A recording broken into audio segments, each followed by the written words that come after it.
Okay, I finished calculating, putting the formula in for the last column. So there's the formula, and it automatically copied it into each of these, and it's using the value from the theta column. Okay, now one thing you can see is the formatting is a little funny here. These last numbers have lots of significant digits and so forth compared to the other columns. Here we have just an integer, and here we have one decimal place. So that's just probably left over from something I was doing before. But if we want to change it to what we want, so for the experimental, I'm going to keep it as an integer with no decimal. So that's okay for the x. I need to change the y. So what I do is I select the column that I want, and right-click, format cells, and then I go the different tabs here. I go to the number tab, and it's going to be a number, but I want to make it so there's no decimal places, 0. Okay, change that to 0. Click OK. For these experimental numbers, I want to go with one decimal place like I have for the x. I want to do the same thing for the y, so select that. Right-click, format cells, and change it to number with one decimal place. Okay, good. The next thing I want to do is change the format of this, or the way this table looks, to make it look like that one. So I think I just select the whole table, say. Then I go up here to Table Tools, Design.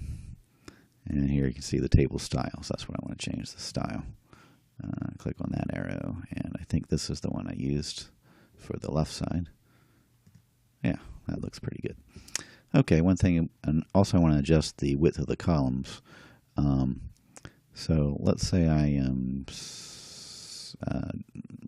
make this bigger, the last column. Okay, but now what I really want to do, I could select all these columns.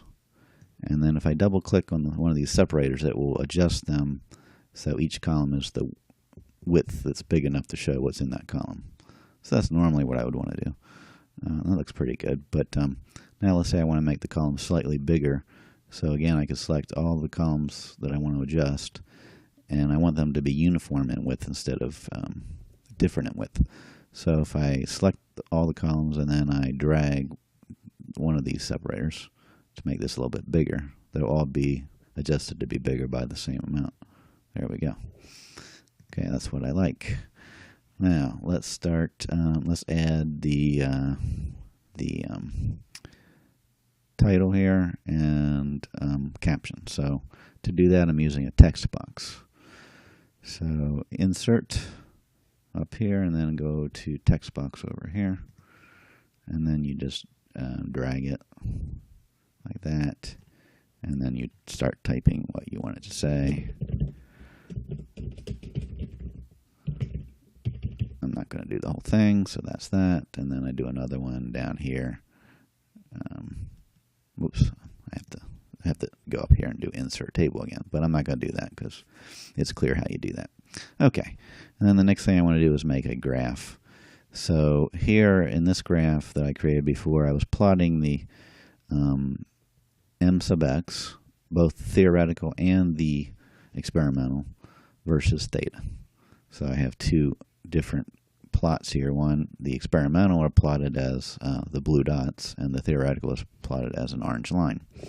So how do I do that? Well, I'll go up here and I'm going to select those three columns that I'm going to have on the graph. So the theta, the experimental x, and the theoretical x.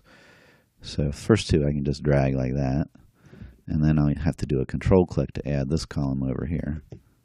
Okay, and notice I selected the column headers also. You want to do that so the chart comes out properly with the labels. Okay, so once I have everything selected, then I go up here to insert, and then I go over to charts, and there's a whole bunch of choices. For scientific data, it seems like the scatter plot is the one to go with. Most of these others wouldn't work real well. So here's the scatter plot. If I click the little down arrow, it shows different choices. This one is going to plot points, points with lines between them.